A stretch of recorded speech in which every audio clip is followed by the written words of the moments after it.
Dear students, आज जो हम टॉपिक पढ़ रहे हैं उसका नाम है मैनेजमेंट ऑफ चेंज पार्ट 2। पहले वाले लेक्चर में हम ऑलरेडी डिस्कस कर चुके हैं कि what is the meaning and definition of management of change. और उसके बाद जो हमारा टॉपिक चल रहा था कि there is a need to manage the change, या परिवर्तन प्रबंधन की आवश्यकता क्यों होती है या उसका महत्व क्या है। तो उसका जो पहला टॉपिक था वो हम कवर कर चुके हैं कि कुछ वातावरण संबंधी कारण हो सकते हैं जो कि परिवर्तन के प्रबंध के लिए इम्पॉर्टेंट हो सकते हैं। आज इसका दूसरा जो पार्ट है वो हम देखते हैं, दैट इज़ टेक्निकल कॉजेज़ और फोर्सेस, यानी कि तकनीकी कारण भी हो सकते हैं।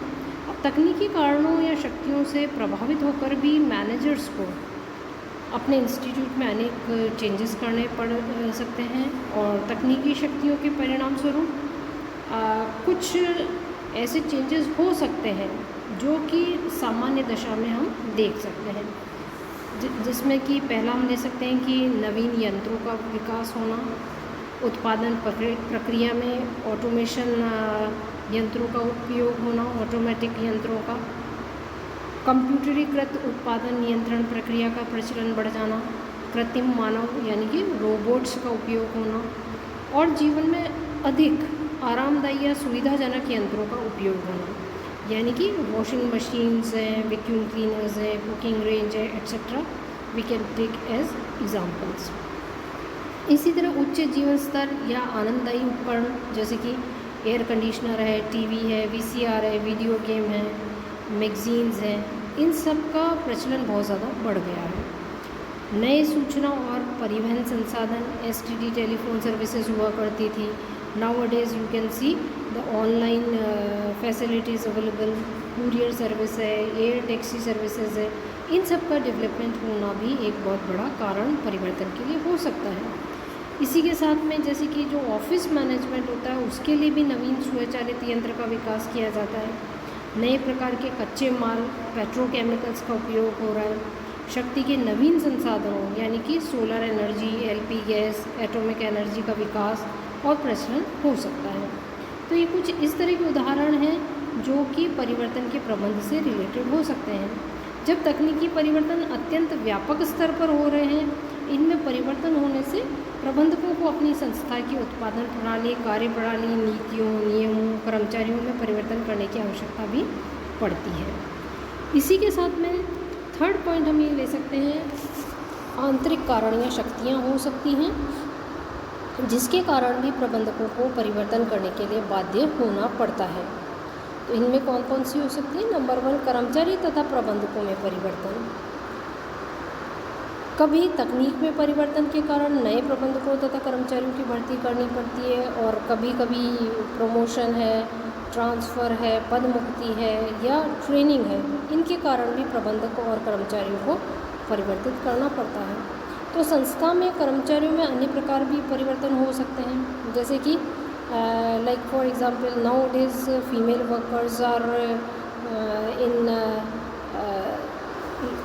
Larger quantity in any of the organisation. इसी तरह शिक्षित और प्रशिक्षित कर्मचारियों की संख्या बढ़ रही है, कर्मचारियों की इच्छाओं में परिवर्तन हो रहा है। तो इनमें परिवर्तन के साथ साथ संस्था में विचार एवं नीतियाँ भी परिवर्तित होती रहती हैं।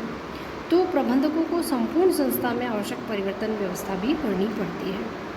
सेकेंड, हम इसमें ले सकते हैं संस्था की नीतियों में परिवर्तन, यानी कि नए बाज़ार में प्रवेश करने या न करने की नीति, उत्पादन क्षमता में विस्तार या संकुचन की नीति, कर्मचारियों के संबंध में नीति, मूल्य निर्धारण संबंधी नीति आदि में भी परिवर्तन होने पर संपूर्ण संस्था में अनेक प्रकार के परिवर्तन करने पड़ जाते हैं।